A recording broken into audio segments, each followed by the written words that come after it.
इसने इंग्लिश में पढ़ा अच्छा। है, इंग्लिश वाली स्टूडेंट है, इसको हिंदी में नहीं आता।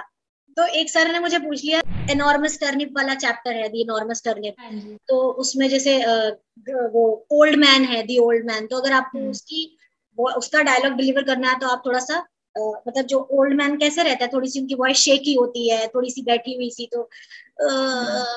Please help me pull out, oh my god, this turnip is so, this is so large, so enormous, please help me, थोड़ा सा तो अपना मतलब नॉर्मल। और बच्चे क्या है कि बच्चे को ही मतलब वो आपको जज हाँ नहीं जी। कर पाएंगे ना कि आप कितना अच्छा कर रहे हो या कितना खराब कर रहे हो। आप थोड़ा सा भी चेंज कर दोगे तो बच्चे को मजा आने वाला है। रैबिट है बहुत मजा तो आता थोड़ा सा है। रैबिट का कैरेक्टराइजेशन आप कर दो, थोड़ा सा नॉटी है तो थोड़ा सा शार्प वॉइस और थोड़ा सा हाई पिच्ड कर दो, तो yes yes I will help you, come come here come here, तो थोड़ा सा ऐसे करके। कुछ लोग ऐसे करते हैं कि सर हमारी स्ट्रेंथ तो सब है but we have no weakness, हमारी कोई वीकनेस ही नहीं है। तो वो सबसे मैं बड़ी वही वीकनेस वहां पूछने शो हो वाली थी। जाती है कि आपको अपनी वीकनेस के बारे में पता ही नहीं है। ऐसा हुआ, कोशिश करिए कि वहां जब आपके पास 20 मिनट्स के बाद वो इंटरव्यूअर आपको दोबारा दिखेगा नहीं, तो हाँ कोशिश जी। करिए आपको उन 20 मिनट्स को अच्छे से यूटिलाइज करना और उनको इम्प्रेस करना है। तो अच्छा सा आंसर आपको वहां देना है। मैंने एक तो यही कहा था कि भाई मुझे बच्चों के साथ काम करने में मजा आता है, और मेरे पास वो सारी स्किल है जो मुझे लगता है प्राइमरी टीचर में होनी चाहिए, है ना। मैं हाँ चाइल्डिश जी। भी एक्ट कर सकती हूँ, मेरे जेस्चर्स ठीक है, मुझे आर्ट एंड क्राफ्ट भी आता है, मैं सॉन्ग भी अच्छा गा लेती हूँ, और राइटिंग का भी मुझे हैबिट है, पोएट्री वगैरह। तो मेरे पास ये सारी स्किल्स हैं, और मैं बहुत मतलब एक सबसे बड़ा गुण जो एक टीचर को चाहिए वो है पेशेंस, जो मेरे में भर भर के है। तो मेरे हिसाब से तो मतलब टीएलएम ले जाने की जरूरत नहीं है, आप खुद ही हाँ टीएलएम हो। जी। और जनरली आपको जज ऐसी करेंगे कि आपको टीएलएम नहीं होगा तो आप मतलब आपका लेसन नहीं पढ़ा सकते। टीएलएम की जगह आप बिल्कुल। बच्चों को यूज कर लो, वहां जो चीजें रखी है उनको यूज कर लो।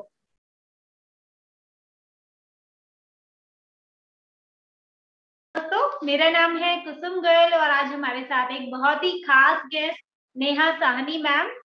नेहा साहनी मैम एक पीआरटी के तौर पर गुजरात में कार्यरत है और मैम के बारे में अगर मैं आपको बताऊं तो मैम क्रिएटिव आइडियाज का भंडार है।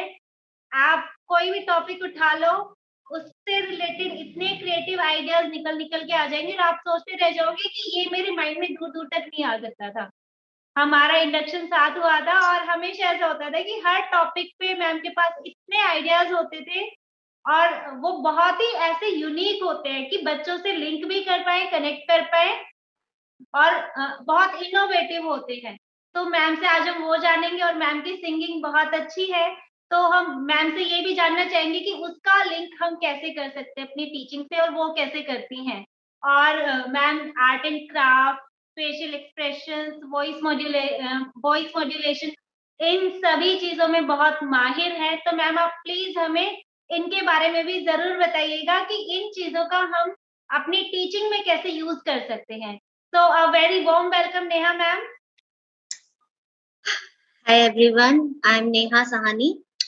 मैं केवीएस में अक्टूबर 2017 से वर्क कर रही हूँ एज अ पीआरटी, और अब तक मेरा एक्सपीरियंस केवीएस में बहुत अच्छा रहा है। और it's always a pleasure to be teaching in a classroom full of little kids, बहुत मजा आता है।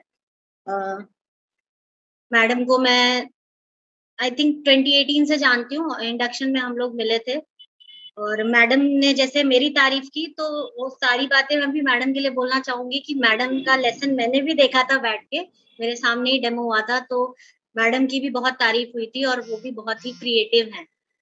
तो और मैं उनको कॉन्ग्रेचुलेट करना चाहूंगी, उनका चैनल जो है हम भी कलम बहुत अच्छा कर रहा है, और मैडम बहुत ही इंफॉर्मेटिव वीडियो शेयर करती हैं, मैं भी देखती रहती हूँ। क्या पता कुछ आइडियाज मिल जाए।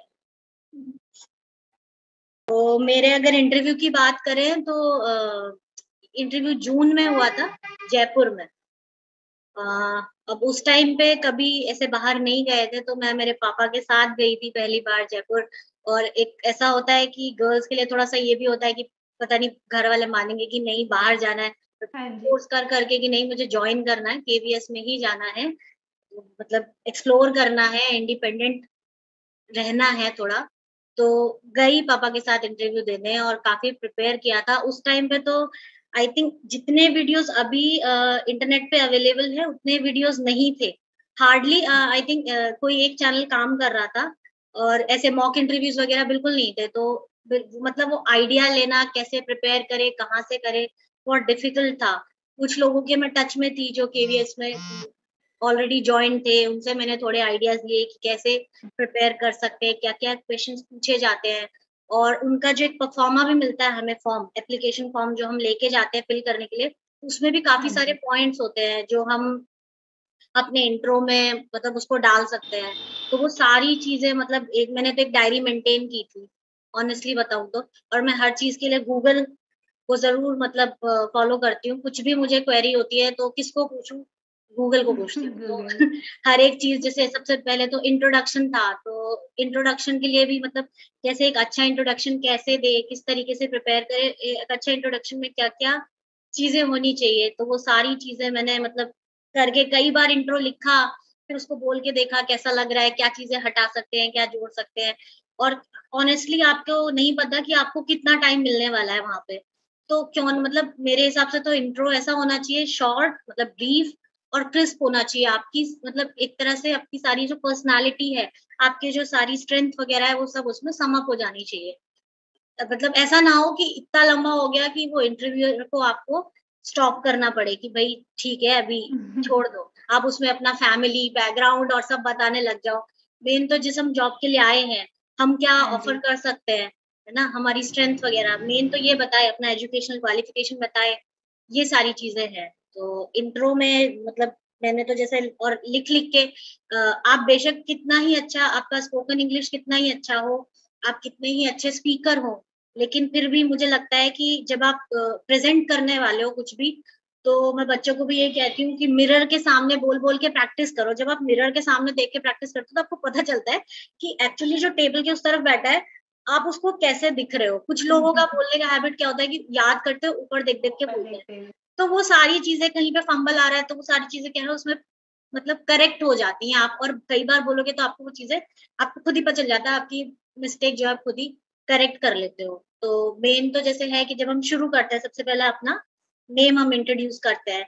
तो मतलब मुझे जनरली लगता है कि हमें आई एम बोल के शुरू करना चाहिए। ना गुड हाँ मॉर्निंग जी। Everyone, I am Neha Sahani, full name आप इंट्रोड्यूस करो पहली बार कर रहे हो तो।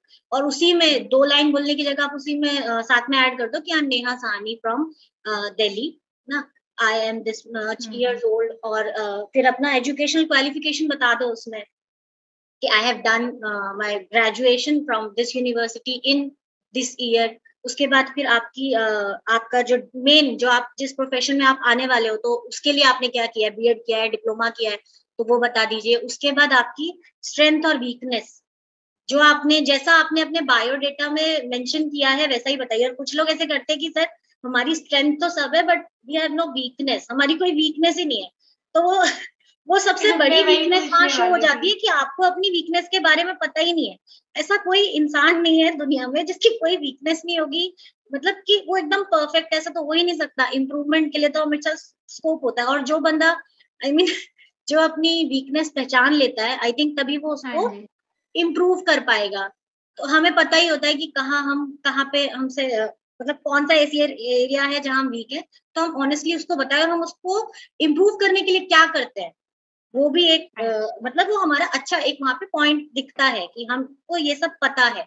तो ये सब हम वहाँ पे सम अप करें साथ में जो भी आपने उसमें लिखा है, आप क्यों टीचर बनना चाहते हैं या आपकी सुटेबिलिटी पोस्ट के लिए ऐसा भी शायद उसमें क्वेश्चन होता है कि आप हाँ क्यों इस जी। पोस्ट के लिए सुटेबल सुटेबिलिटी हैं, क्यों 50 हम आपको वर्ड्स। जॉब हाँ दें? जी। हाँ, तो ये सारी चीज़ें भी टीचर क्यों बनना चाहते हैं आप? अब कुछ लोग ऐसे बोल देते हैं कि पेरेंट्स ने करा दिया तो मेरे हिसाब से बेशक आप कितने ऐसा मतलब ठीक है आपको ऑनेस्ट होना है लेकिन इतना भी ऑनेस्ट नहीं होना है। या तो आप इतने ऑनेस्ट हो कि आप फिर उसको कन्विंस कर सको कि ये लाइन बोलने के बाद कि पेरेंट्स ने भेजा उसके बाद हमारा इंटरेस्ट आ गया, है ना? ऐसा हुआ।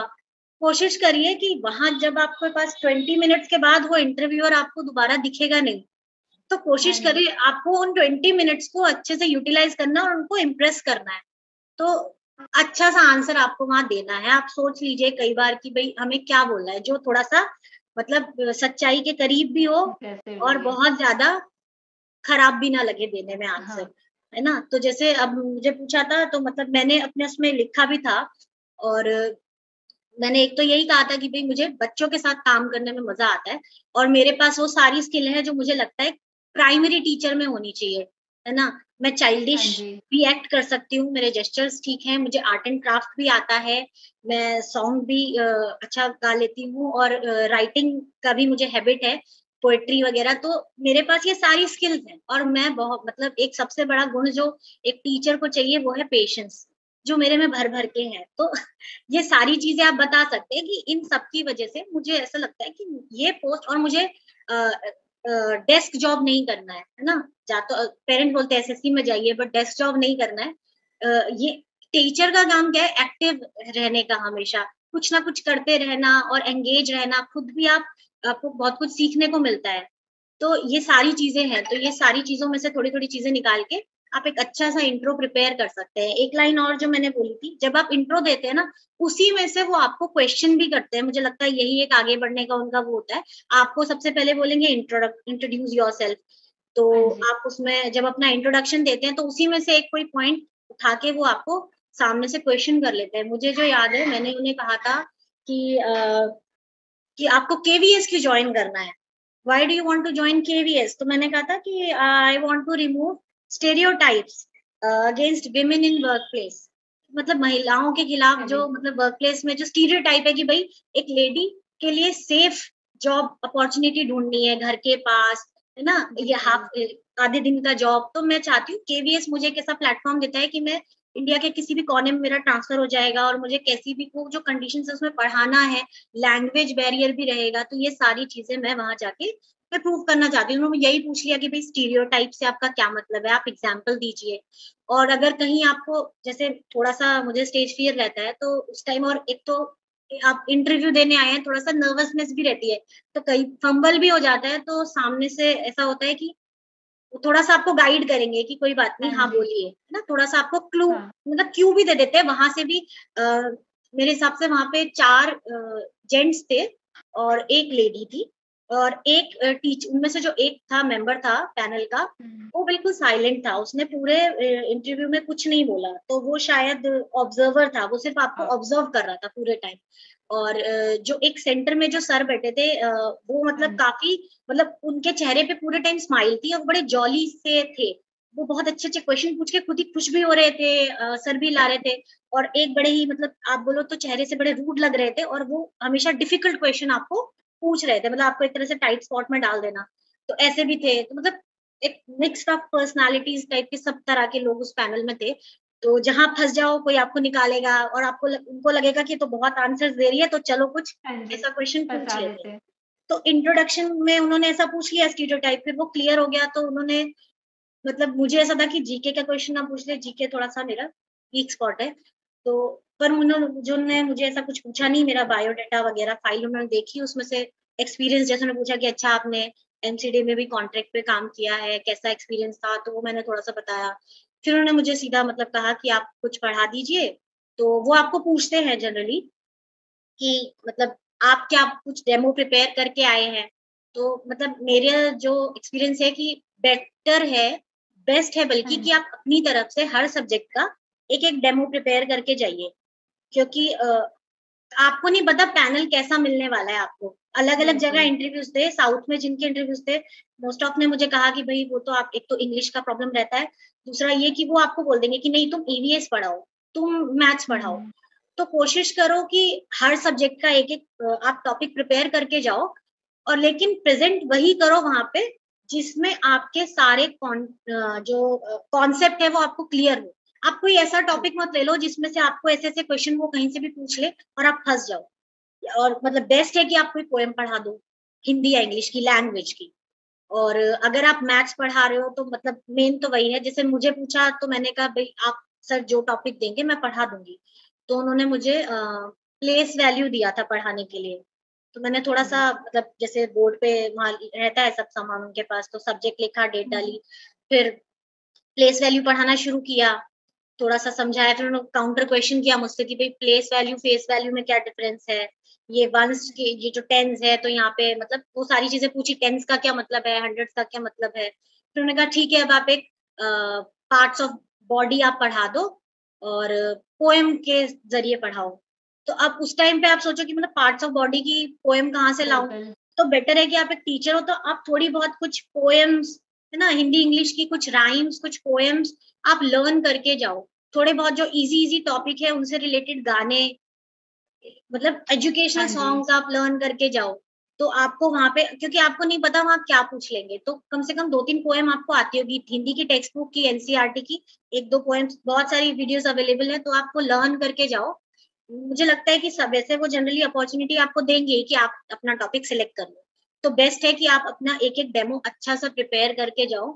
टीएलएम वहाँ आपको मेरे हिसाब से तो मतलब टीएलएम ले जाने की ज़रूरत नहीं है, आप खुद ही टीएलएम हो।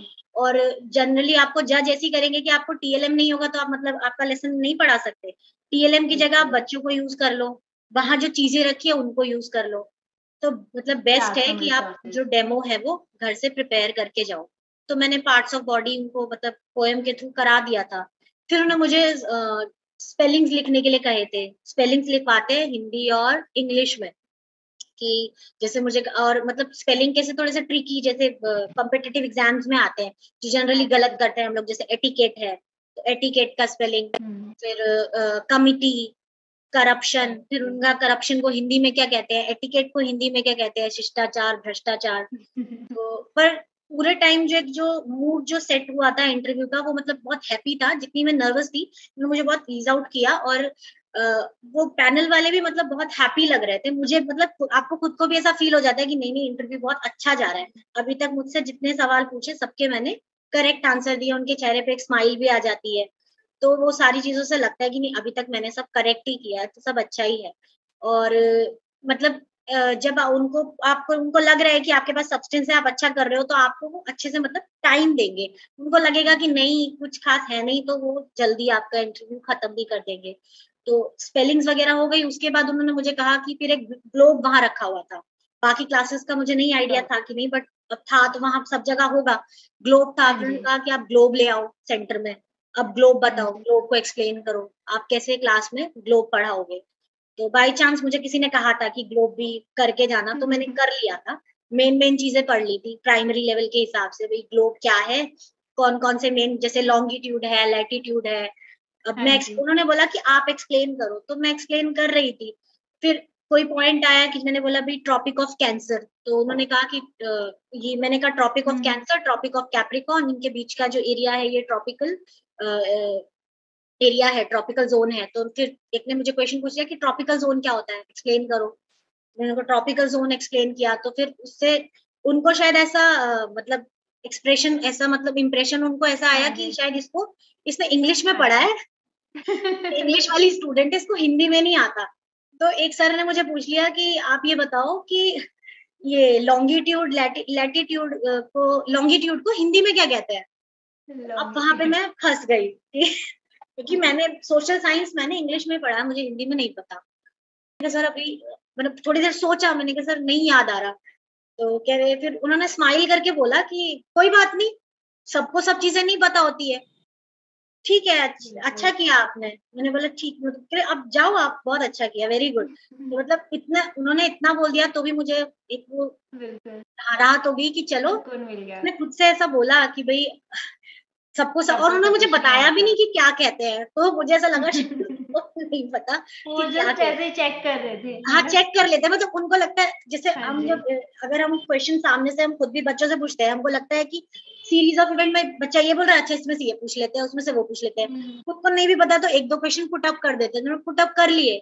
लेकिन ऐसा था कि उसमें से भी जो मैंने जब इतने आंसर्स दिए, तो वो जो मैंने बोला एक खड़ूस से सर थे रूप से, तो वो भी ऐसे डिफिकल्ट क्वेश्चन पूछ रहे थे। उसने मुझे ऐसे पूछा गुस्से में कि ट्रॉपिक ऑफ कैंसर बताओ, मतलब ये ट्रॉपिकल जोन क्या होता है। तो जब मैंने उसको आंसर दिया तो उसके चेहरे पे भी लास्ट में स्माइल आ गई कि भाई हाँ, मतलब वो भी इम्प्रेस हो गया, मुझे ऐसा लगा हाँ कि पूरा पैनल इम्प्रेस हो गया। तो मुझे लगा कि बहुत अच्छा इंटरव्यू गया।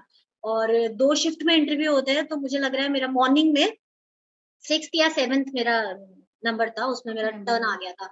आपको पहले आपका डॉक्यूमेंट वेरिफिकेशन होता है और उसके बाद आपको एक रूम में वो बिठा देते हैं, फिर 2-2 3-3 करके आपको ले जाते हैं बाहर, और हर कमरे में जैसे इंटरव्यू हो रहा होता है, तो एक जो है वो मेंबर को जो मतलब पार्टिसिपेंट है या जो इंटरव्यू है वो अंदर जाएगा और दूसरा दरवाजे के पास बैठा रहता है, थोड़ा सा सुनता भी रहता है कि क्या पूछ रहे हैं, क्या बता रहे हैं। तो पर वो जैसे ही अच्छा बाहर एक्सपीरियंस। निकलते हैं तभी पूछते हैं हाँ, क्या-क्या सब पूछा? पूछते हैं बाहर जाके गेट के बाहर कि भाई क्या-क्या पूछा, क्या-क्या पूछा। तो मुझे याद है एक जो मेरे से मतलब मुझे सबने बताया था बट मैं भूल गई, जल्दबाजी में कई चीज़ें रहती है। मैं बोर्ड रब करना भूल गई। तो मुझे लगा 1 मार्क तो शायद उसी का कट गया। मैं बोर्ड रब करना भूल गई, मुझे ध्यान नहीं रहा। जब मैं बाहर आ गई पापा को बताने लगी क्या हुआ, तो मैं कहा ओह! बोर्ड रब करना तो भूल ही गई, वो रह गया। तो बाकी सब तो ठीक था, एक वो पॉइंट मिस हो गया। तो और मैम आपके 2 डेमो हुए, क्योंकि जनरली सबको लगता है एक ही डेमो होगा मतलब, लेकिन इसके लिए भी हाँ, प्रिपेयर रहना एक्चुअली चाहिए कि 2 भी हो हाँ, सकते हैं। प्रिपेयर रहना चाहिए। मैंने तो बोल कि मैं इतना कुछ मैं लेसन नहीं प्रिपेयर करके गई थी। मैं पोएम्स, कॉन्सेप्ट वाइज़ जैसे प्रीपोज़िशन है तो प्रीपोज़िशन का एक हुँ, सॉन्ग प्रिपेयर करके ले गई। ग्रामर के टॉपिक्स मतलब लेसन पढ़ाने में मुझे थोड़ा-सा मतलब मुझे समझ नहीं आता। लेसन पढ़ाने में आप जाओगे, आपका लेसन बहुत लंबा हुँ, खींचता है। लगता है हुँ, कॉन्सेप्ट लेके चलो और बिल्कुल। आप टीएलएम या बच्चों के थ्रू पढ़ा दो, तो वो आसान रहता है। जैसे पैटर्न पढ़ाने हैं तो बच्चों को आगे-पीछे खड़ा कर दो, ऊपर-नीचे ऐसे करके, तो वो आसान होता है। और उसमें टाइम कम लगता है, मतलब हो सकता है आपको वो बीच में स्टॉप कर दे ना, तो छोटे से छोटे हुँ, टाइम में आप कैसे अपनी ज़्यादा से ज़्यादा स्किल दिखा सको वो इम्पोर्टेंट है। तो मैंने टॉपिक्स मतलब पोएम्स और गाने ऐसे मैंने प्रिपेयर किए थे क्योंकि वही मेरा मतलब मेरा एक्सपो है, तो वो इम्पोर्टेंट। मैंने प्रिपेयर किए थे।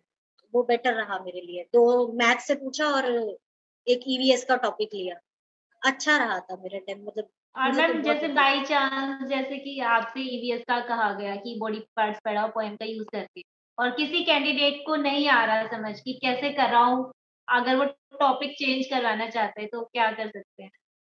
आई थिंक जहाँ तक हो सके टॉपिक चेंज करने की ज़रूरत नहीं है, कि पार्ट्स ऑफ बॉडी में तो क्या है और कुछ नहीं है, तो head, shoulder, knees and toes तो सबको ही पता है ना? आप मतलब प्राइमरी टीचर बन रहे हो, ये तो बहुत ईज़ी है। कुछ नहीं आ रहा समझ में तो खुद ही राइम कर लो ना, गाना गा लो।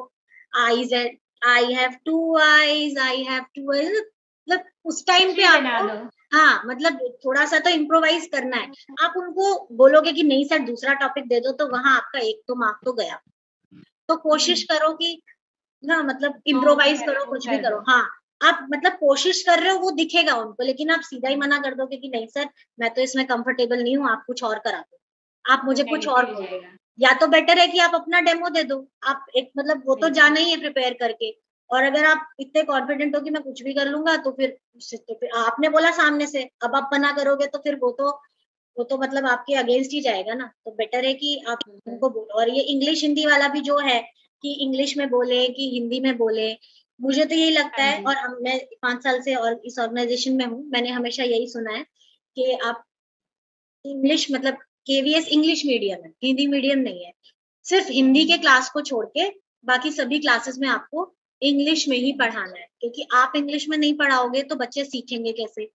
बेशक मतलब आपका अगर स्पोकन इंग्लिश उतना एडवांस नहीं भी है, तो भी एटलीस्ट ट्राई करो, है ना? कोशिश करो जहाँ तक हो सके। आपका इंट्रो तो आप प्रिपेयर करके जा ही रहे हो, है ना? हाँ और जी। बाकी के क्वेश्चन कितने वो इतने मुझे नहीं लग रहा इतने एडवांस होंगे कि आपको थ्योरी के आपको डेफिनिशन देनी है। तो अब इतना हुँ, मुश्किल हुँ। भी नहीं है कि आप इंग्लिश में नहीं बोल सको। हाँ, थोड़ा बहुत जहाँ आपको नहीं समझ आए वहाँ हिंदी में 1-2 वर्ड यूज़ कर लो। और ये भी होता है कि कई बार सामने जो पैनल में बैठे हैं, वही हिंदी में बात करते हैं। क्योंकि हुँ, अलग-अलग हाँ बैकग्राउंड जी। से आते हैं लोग, कोई हिंदी वाला होता है, कोई इंग्लिश वाला होता है। तो अगर वो इंग्लिश में बोल रहा है, तो आप इंग्लिश में आंसर कर दो। वो अगर हिंदी में आ गए, तो फिर आप हिंदी में आंसर देना शुरू कर दो। और बिल्कुल। बहुत ज़्यादा आपको लग रहा है कि नहीं, नहीं हो पा रहा है, तो फिर ठीक है बाइलिंगुअल, लेकिन टोटली हिंदी में बोलना वो अच्छा नहीं लगता है। वो क्योंकि वो बार-बार एडवाइजेबल नहीं है ज़्यादा। इंस्पेक्शन में भी यही बोलते हैं आपको इंग्लिश में बोलना है। तो नहीं आ रहा है तो भी कोई बात नहीं, कोशिश करनी है। बट स्पोकन इंग्लिश मतलब एक केवी टीचर के लिए तो बहुत इम्पोर्टेंट है। तो वैसे भी आपको पोस्टिंग मिल जाएगा बैंगलोर में, नॉर्थ ईस्ट में, जहाँ पे बच्चों को हिंदी समझ ही नहीं आता, वहाँ तो बिल्कुल। इंग्लिश ही बोलनी है। जनरली फर्स्ट पोस्टिंग ऐसी जगह मिलती है। तो वहाँ तो और कोई चारा नहीं है आपके पास। इवन टीचर्स वहाँ के सब जो है स्टाफ मेंबर्स, पेरेंट्स सब लोग इंग्लिश बोलेंगे, तो फिर आप क्या करोगे? तो इतना इंग्लिश तो आना चाहिए, इम्पोर्टेंट है ना? हुँ। और मैम आपका जो इंटरव्यू का ड्यूरेशन था फिर वो कितना रहा था? अ, ट्वेन मतलब 20 टू 25 मिनट्स, हुँ, मैक्सिमम 30 से ऊपर नहीं था। मुझे तो मतलब 20-25 मिनट्स लगे।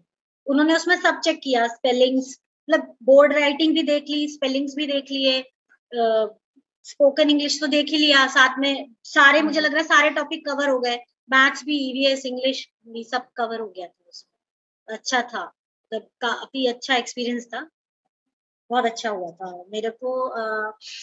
54 आई थिंक, 54 50, अब इतना क्लियरली नहीं याद है, बट इतना पता है 54 आउट ऑफ 60 शायद मार्क्स थे। रिटर्न में 114 थे, तब 150 में से होता था, हाँ तो जी। 150 में से 114 थे ओवरऑल, मतलब हो गया। आई वाज वेरी हैप्पी, तब मुझे तो मतलब ओवरऑल अच्छा स्कोर रहा आपका काफी हाँ दोनों में। हाँ अच्छा था, मतलब जितना मुझे सब बाकी सबने बताया तो उस हिसाब से काफी अच्छा पैनल था, और अच्छा रहा इंटरव्यू।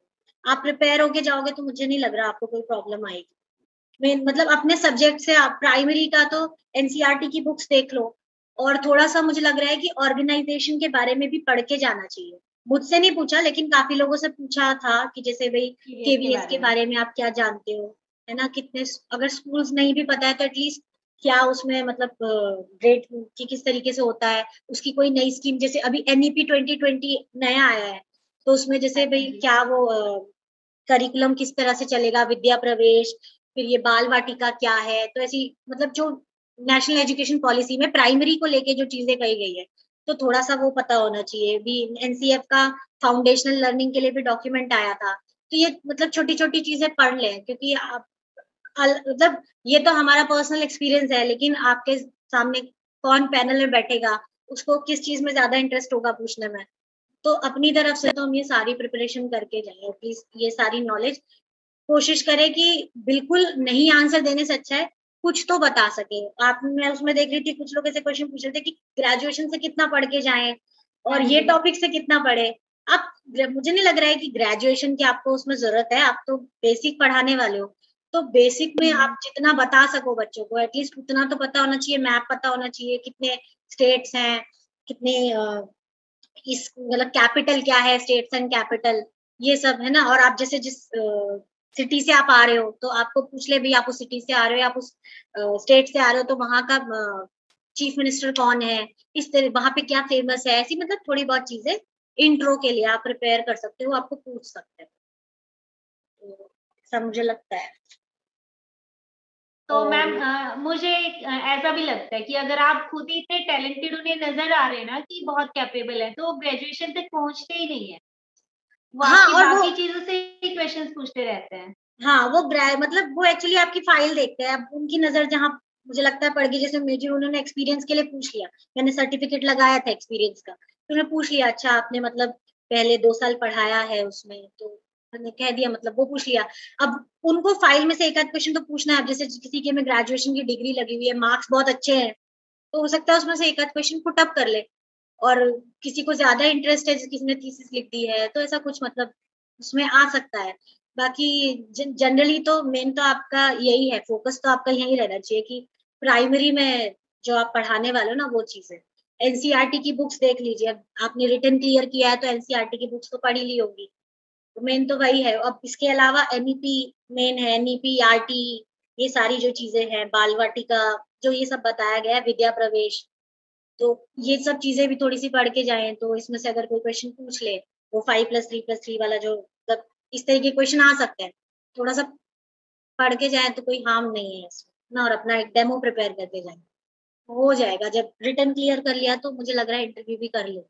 थोड़ा-सा बोलने में जो है ना, मतलब मुझे लगता है कि हाँ जी। नर्वसनेस एक रहती है, सबको ही रहती है, मतलब सबको ही वो होता ही है, पेट हुँ। में कुछ-कुछ होता है जाते हैं तो थोड़ा-सा प्रैक्टिस करते रहो बोल-बोल के। और इंटरव्यूज़ के वीडियोज़, अभी तो बहुत सारे वीडियोज़ मैंने देखा है इंटरनेट पे है, हाँ जी। मॉक वीडियोज़ भी है, तो उसमें से भी काफ़ी अच्छे उसमें इंटरव्यूज़ देखे मैंने, क्वेश्चन अच्छे-अच्छे पुट अप किए हैं, तो वो काफ़ी मुझे लग रहा है हेल्पफुल है।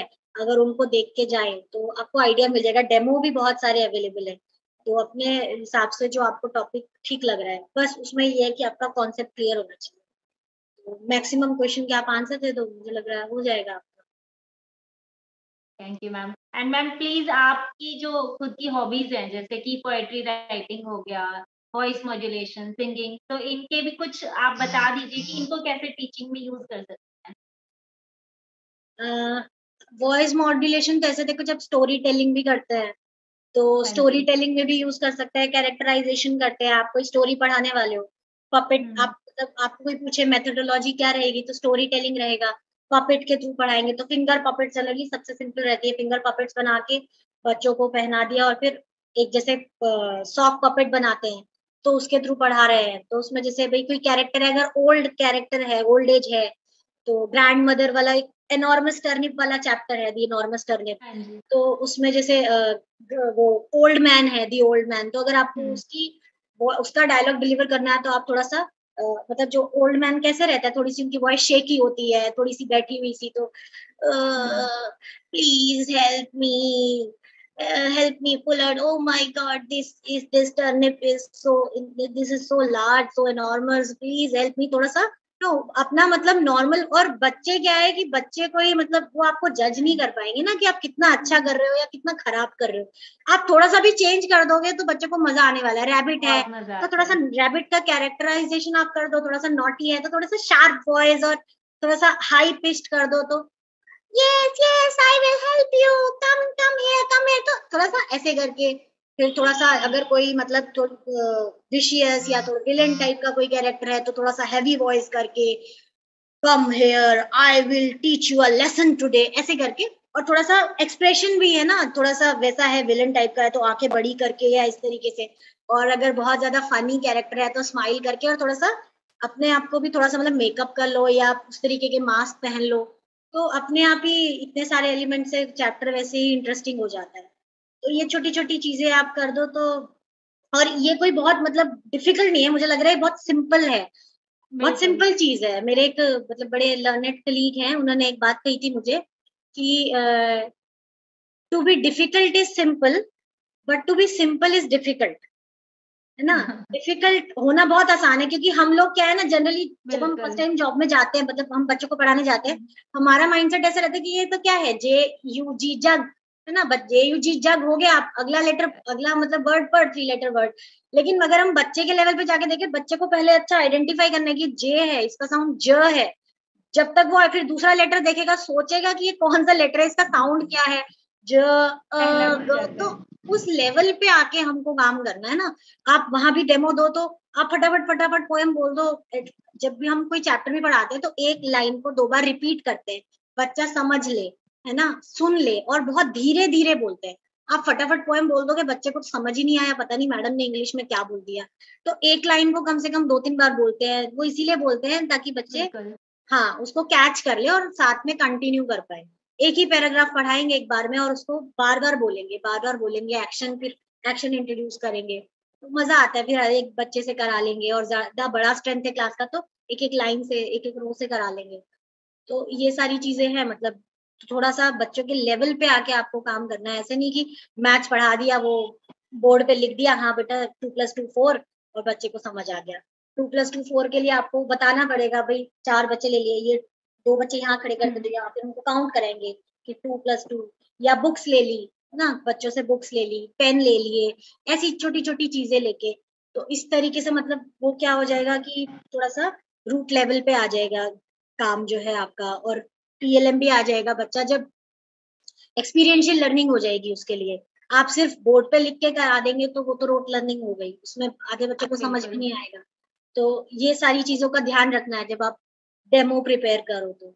और एक ड्रेस कोड वाला जो पॉइंट था, तो कि आप इंटरव्यू देने जा रहे हैं और टीचर का इंटरव्यू देने जा रहे हैं, तो आपका सबसे पहले आपका अटायर डिसेंट होना चाहिए। मतलब आपको खुद ही ये फ़ील हो जाना चाहिए कि मतलब ये वहाँ पे एप्रोप्रिएट नहीं लगेगा। आप किसी फंक्शन में नहीं जा रहे हो या पार्टी में नहीं जा रहे हो, इंटरव्यू देने जा रहे हो। और टीचर का पर्सनैलिटी मतलब मुझे लगता है कि जहाँ तक हो बिल्कुल सिंपल सोबर, तो बिल्कुल। डिसेंट ड्रेसअप होना चाहिए।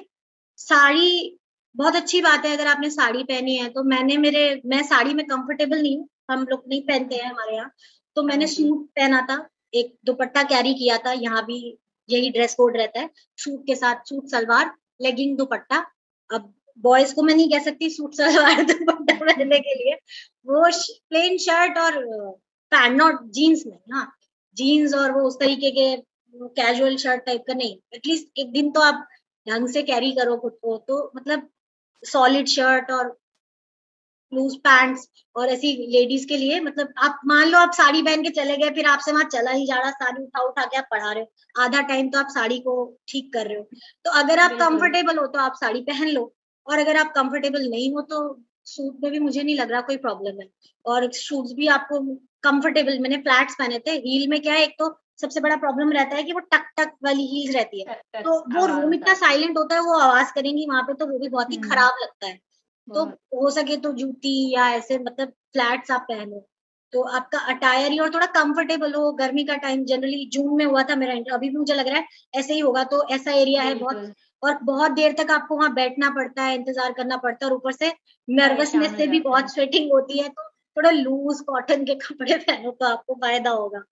मतलब हेयर स्टाइल, हेयर स्टाइल,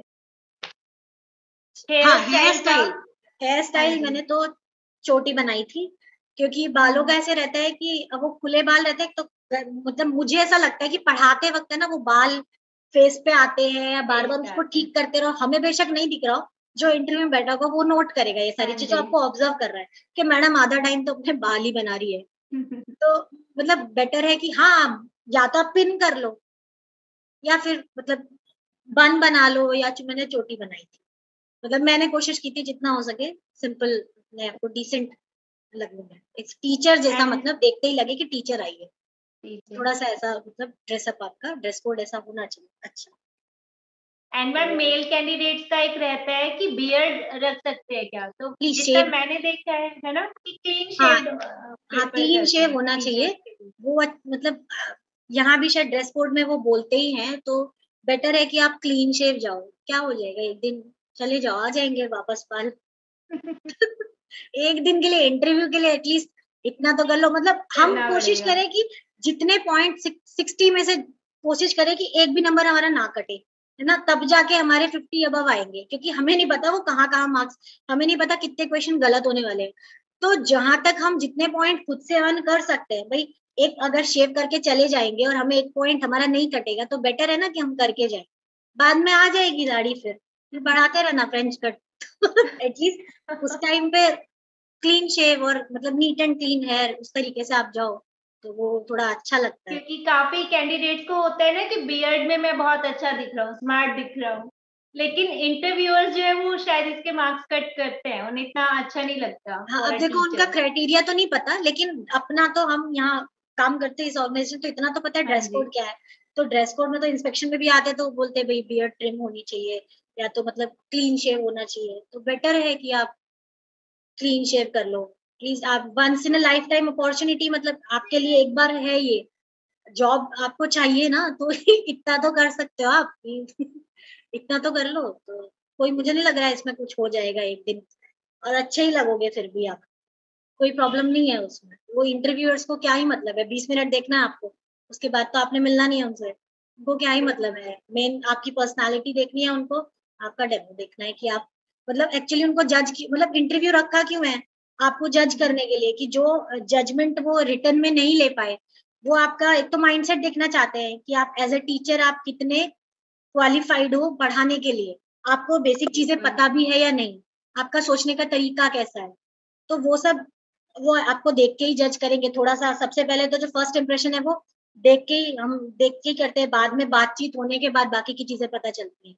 तो जितना हो सके अपने आप को वेल ग्रूम रखना जरूरी है, ये भी इम्पोर्टेंट है।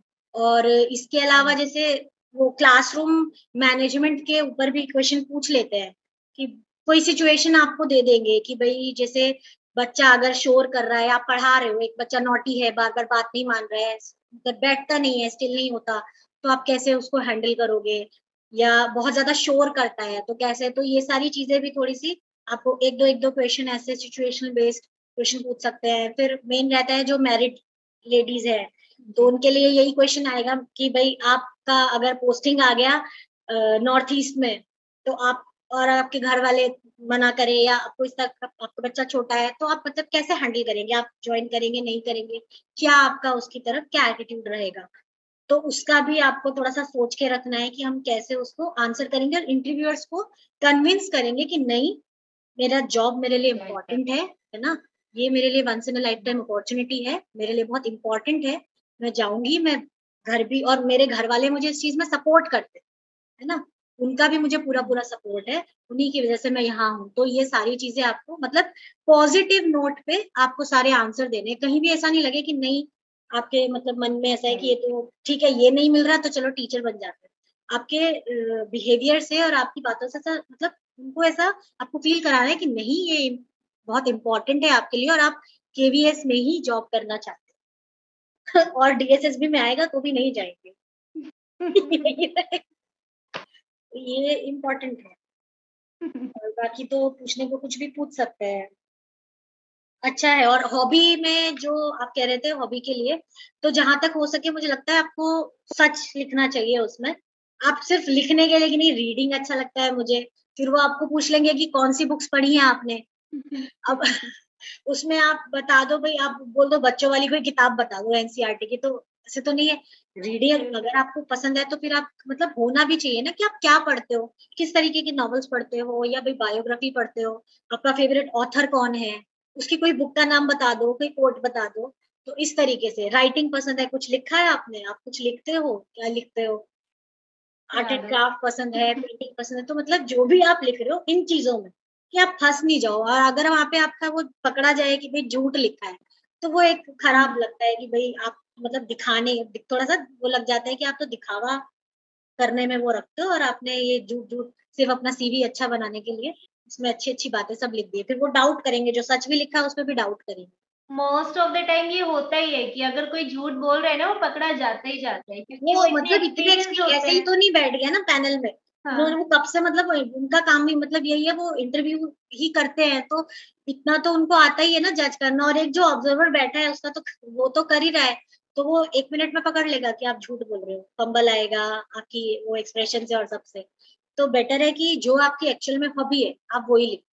गाना सुनना पसंद तो लिख दो, इसमें क्या है, गाना सुनना पसंद है, जो भी आपको अच्छा लगता है वो लिखो। आपको नेचर वॉक करना पसंद है, गार्डनिंग करना, जो भी आपको पसंद है वही लिखो, उसमें कुछ झूठ मत लिखो, है ना।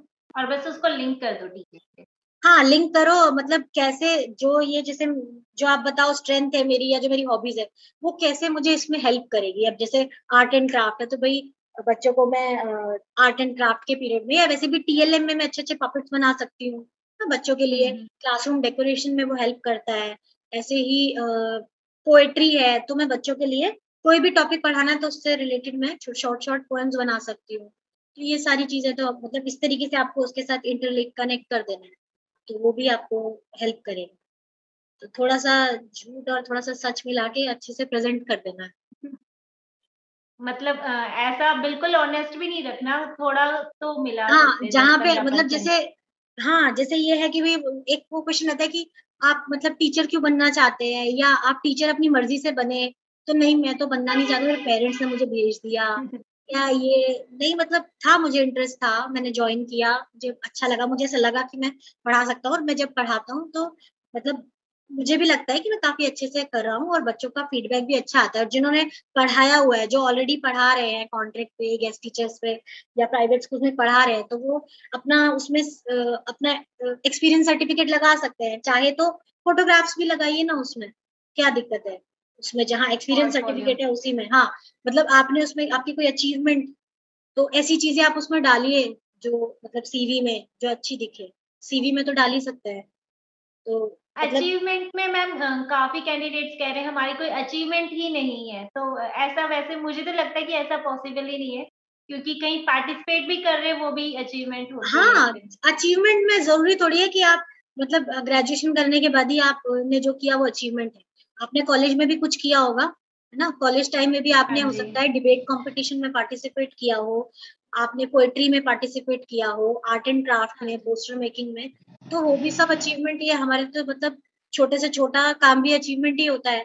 तो और इवन अचीवमेंट में आपने अपनी कोई स्किल नहीं सीखी हो, आपने कुछ नया काम जो पहले आपको नहीं आता था वो करना सीख लिया हो, तो आपके लिए तो वो भी अचीवमेंट है। आप बस उसको इस तरीके से प्रेज़ेंट करो कि सामने वाले को कन्विंस करना है कि ये हमारा अचीवमेंट है, ना हमने ये किया है। मेरे लिए तो अचीवमेंट ही है, हाँ, मतलब मैं मेरे लिए ऐसे। ये अचीवमेंट है मेरा। इससे मुझे ये फ़ायदा हुआ ना, ये सीखा मैंने। मैंने पॉटरी सीखा, क्ले मॉडलिंग, पॉटरी, तो मुझे लगता है मेरा अचीवमेंट है। मैं बच्चों को आगे स्कूल में मैं फन डे में, हॉबी क्लासेस में मैं ये सिखा सकता हूँ बच्चे को ये स्किल। और अभी एनईपी में भी इंट्रोड्यूस हुआ है, वोकेशनल के ऊपर जोर दिया गया है। तो ये सारी चीजें मतलब एज ए मेरे लिए तो क्या है, एक तरह से एक स्किल है मेरा, जो मैं दूसरों को इम्पार्ट कर सकती हूँ। तो ये मतलब एक फेदर बोलते हैं ना, एक मेरे कैप में एक फेदर ऐड हो गया, तो मेरे लिए तो मेरा अचीवमेंट है, मैंने कोई नया स्किल सीखा है। योगा ट्रेनर भी होते हैं कई, आप जरूरी नहीं है ना, कुछ लोग, ये जरूरी नहीं है कि सिर्फ टीचिंग डिप्लोमा किया होगा और किसी सब्जेक्ट में ग्रेजुएशन किया होगा या और किसी स्किल में मास्टरी की होगी, कुछ नया कोई सर्टिफिकेट कोर्स किया होगा। कंप्यूटर, कुछ टेक्नो सेवी भी होते हैं, वो भी आप उसमें बता सकते हो। कोई आपने सर्टिफिकेट कोर्स किया हो कंप्यूटर में, वो भी मतलब, क्योंकि आजकल क्या है कि थोड़ा सा प्रेजेंटेशंस और आपको डेटा देना होता है बार बार अच्छे से, बुकलेट्स बना के भेजनी होती है, और आपको इसको टीचिंग में भी अपने इन्वॉल्व करना है। तो आप अगर एक टेक सेवी है तो आप भाई ब्लॉग बना सकते हैं या आप वेबसाइट बना सकते हैं, बच्चों का काम उस पर शोकेस कर सकते हैं। आप वीडियोस, आपको एनिमेशन आता है, तो ये एक बहुत बड़ा अचीवमेंट और एक स्किल है आपका। आप भाई बच्चों के लिए आप, हम छोटे छोटे कॉमिक स्टोरीज बना सकते हैं। तो ये तो मतलब ये बहुत बड़ा अचीवमेंट है। आप कैसे कर सकते हो कि आपका कोई अचीवमेंट नहीं है? ये अचीवमेंट ही है, आपका एक स्किल है। ये तो जरूर मेंशन करना चाहिए, जिन्होंने एनिमेशन का कोर्स किया है उसको मेंशन करो, वो काम आएगा आपको। ये कम्युनिकेशन या जब आपको लेसन प्रिपेयर करना होता है, तो ये टीएलएम है आपका कम्युनिकेट, ये एनिमेशन वाला। आप वीडियो शो कर सकते हो अपने बनाए हुए, पावर पॉइंट प्रेजेंटेशन है, ये सारी चीजें। तो ये बहुत अच्छा मतलब, काफी सारे एस्पिरेंट्स जो है वो इंजीनियरिंग बैकग्राउंड से भी हैं, तो फिर शायद हाँ उसको भी फिर ऐसे यूज हाँ, कर तो सकते हैं मतलब जैसे आप बता इंजीनियर्स रहे हैं हैं। तो वो तो ये इस तरीके के वर्किंग मॉडल्स और ये सब मुझे लगता है वो सब बच्चों को दिखा सकते हैं ना। बस ये कि उनको थोड़ा सा बेस लेवल पे स्केल सोचना डाउन। पड़ेगा, तो उनका नॉलेज तो बहुत काम आएगा बच्चों को। ईवीएस में काफी चीजें, वो वर्किंग मॉडल्स और ये सब, उनको जो साइंस एग्जीबिशन होते हैं, तो बच्चों को काफी सारे आइडियाज दे सकते हैं, उनमें scientific skill, scientific attitude develop कर सकते हैं। तो हमें बस ये सोचना है कि हमारे पास जितना है ना, उसको हम कैसे हमारे टीचिंग में इन्वॉल्व कर सकते हैं, बस उसी को अपना अचीवमेंट बताना है। उसी को हमको बताना है कि भाई सबसे बड़ा टीएलएम यही है हमारे पास, हम इसको अपने टीचिंग में इन्वॉल्व करेंगे। तो जो भी आपका जिसमें भी ग्रेजुएशन है, उसको आप कैसे वहां पे यूज करोगे, जो जो आपने सीखा।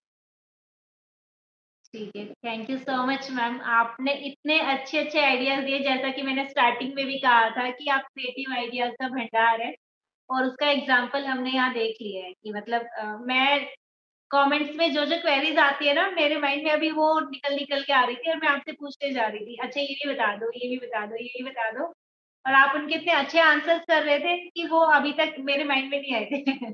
नहीं, एक्चुअली मैं फॉलो करती रहती हूँ ना, मैंने कहा मैं आपका चैनल फॉलो फॉलो करती हूँ, तो मैं भी क्वेश्चंस पढ़ती हूँ कि क्या क्वेश्चंस लोग पूछ रहे हैं, क्या माइंड में आता है। एक्चुअली हम एक टीचर है, तो जो टीचर है वो लर्नर भी है। आपको अपडेट रहना है हमेशा, नई नई चीजें हाँ सीखती जी, रहनी है। लोग ऐसे बोलेंगे कि भाई हमको कंप्यूटर, उसमें पूछते भी हैं शायद फॉर्म में कि डिजायर्ड उसमें स्किल में आता है कि हाँ आपको जी। कंप्यूटर आता है कि नहीं आता, कंप्यूटर के बारे में कंप्यूटर नॉलेज है कि नहीं है, यस नो। तो आज के टाइम में तो सबको कंप्यूटर आना चाहिए, तो बेटर है। और जितना सीख सके, तो नए नए एजुकेशनल जो प्लेटफॉर्म्स हैं वो आपको मतलब एक्सप्लोर करने चाहिए। क्या पता आपको कब कहाँ क्या काम आ जाए। तो मैं भी देखती रहती हूँ और सीखती रहती हूँ। तो काफी मतलब अच्छा लगा मुझे, काफी दिन बाद बातचीत की, मजा आया। काफी सारे आइडियाज ये मैंने शेयर तो किए है साथ में, अब मैं जाके अपने स्कूल में भी इसको करूंगी। आप करते रहते, मैं काफ़ी देखती हूँ और उनसे मुझे मोटिवेशन मिलता है कि हाँ, मैं भी अपनी क्लास में ऐसे करवाऊँगी। जैसे कि वो आप voice modulation, story telling, poem और सिंगिंग के थ्रू अपने स्टूडेंट्स को जो टीच कर रहे होते हैं, मैं हमेशा देखती हूँ आपके वीडियोज़, और उनसे मुझे मोटिवेशन मिलता है हमेशा कि हाँ, तुम्हें भी ऐसे कराना है। तो हाँ आज ये जो इंटरव्यू है, इसका बेनिफिट तो बहुत सारे लोगों को मिलने वाला है। हाँ, वैसे मेरी तरफ से नहीं मिल रहा है, मिल तो आपकी तरफ से मिल रहा है, क्योंकि ये जो प्लेटफॉर्म जिस पे हम बात कर रहे हैं, मीडियम तो आप ही हो, आपने शुरू किया है, एक बहुत अच्छा इनिशिएटिव है। तो आप करते रहो ऐसे ही, और कुछ हेल्प चाहिए हो मुझे बताना। Thank you so much ma'am. आप सच में इतने सपोर्टिव और इतने हम्बल हैं, मैं मतलब मेरे पास शब्द नहीं है, मैं इतनी तारीफ़ नहीं कर पा रही हूँ अभी, लेकिन मन के भाव समझे, क्योंकि ठीक सभी है। इतने कोऑपरेटिव नहीं है कि अपने और मतलब काफ़ी टीचर्स का हेजिटेशन भी होता है, वो तो फिर इस वजह से इतना नहीं बता पाते हैं, और उनकी जो स्किल्स है बाकी सब तक नहीं पहुंच पाती हैं। लेकिन आपने इतना टाइम निकाला, अपनी सारी नॉलेज हम तक शेयर की, और ये जो आप देखना कि बहुत सारे कैंडिडेट्स को बहुत काम आने वाले हैं, क्योंकि इसमें हर तरह के जो एस्पिरेंट्स जो है उनके डाउट्स क्लियर हो गए हैं कि ठीक है, हॉबीज से रिलेटेड हो गया, ड्रेस से रिलेटेड हो गया, इंग्लिश से रिलेटेड हो गया, जो अलग-अलग बैकग्राउंड से हैं, ग्रेजुएशन का हो गया, तो काफ़ी सारे डाउट्स उनके क्लियर हो गए, मुझे पूरी उम्मीद है। तो थैंक यू सो मच, आपने इतना टाइम निकाला हमारे लिए। Thank you.